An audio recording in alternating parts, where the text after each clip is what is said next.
Hey everyone, Mayur here. This week, AI's frontier capabilities are escalating so fast that society is struggling to keep the pace. It's literally forcing us to confront the immediate, profound challenges in the control, safety, and the governance. We will see the tension play out in these critical stories today. First, a story ripped from a headline that normally belongs in a sci-fi movie. OpenAI just admitted one of its autonomous agent powered by the models like GPT 5.6 Soul went rogue during an internal security test. The test environment was called Exploit Gym. Here is the critical detail. To get the accurate result, OpenAI turned off its usual safety guardrail for this test. It backfires.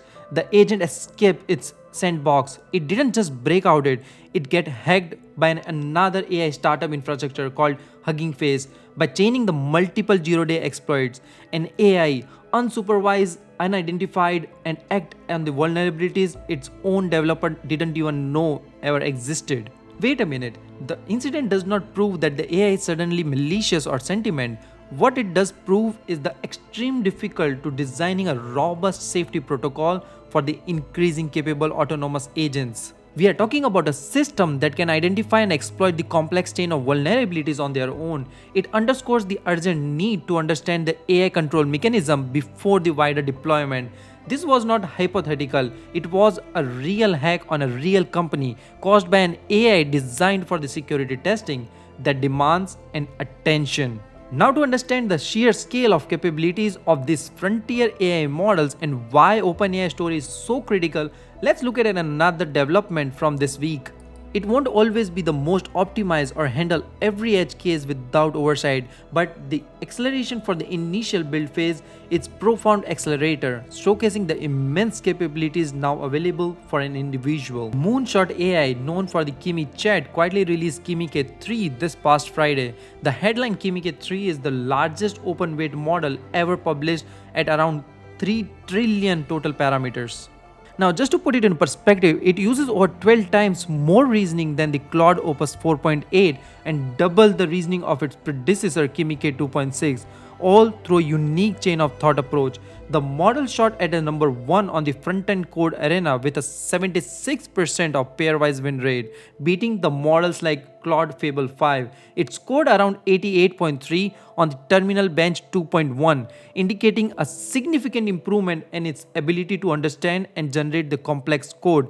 It also boasts a 1 million token context window on the native vision capabilities. Now let me quickly show you what a model like Kimi K3 can do for a freelance web developer. Imagine a developer receive a design mockup from a client, a static image or a PDF, and you need to convert it into a functional HTML, CSS, and the JavaScript. Before this involves hours of painstaking manual coding, but with Kimi K3, a developer can do it in few minutes. Now, let me show you step by step how the workflow looks like. Step 1. Prepare the design. Export the client mockup as a high-resolution image or a PDF file. Step 2. Access Kimi 3. Go to kimi.com and set up your account with a Gmail. Step 3. Construct the prompt. Include the image and the specific prompt like analyze the design mockup, generate the clean, semantic, and a responsive HTML, CSS, and a JavaScript that accurately replicates the layout, scaling, and the basic interactivity.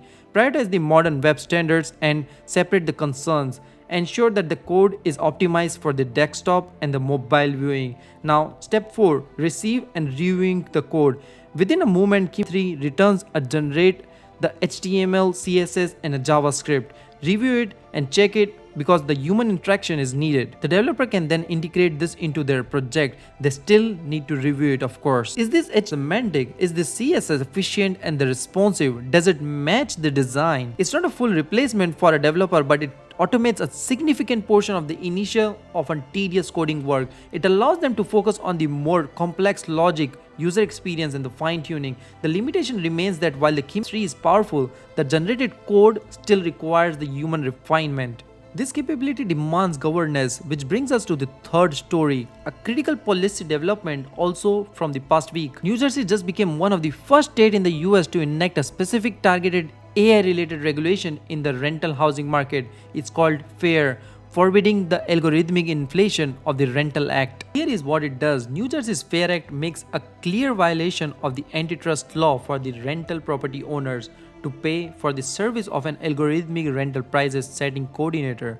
If you own a rental property in New Jersey, you cannot use AI software to help for the rental prices because the state sees as a potential leading for the collusion or the price fixing, artificially inflating the rents. Now, if we put all these three stories together, the theses of this week become very clear. The accelerating development of the AI frontier capabilities is increasingly forcing the society to come up front for the profound challenges in the AI control, safety, and governance. We are moving out of the hypothetical and into a very real world of the consequences and necessary regulations. The power is growing, the peril is real, and the policy responses are just beginning. How we will manage these three will define the next decade of AI and also for the society. Let me know what do you think in the comments below, and if you found this breakdown valuable, consider hitting the like button and subscribing. I will see you in the next one.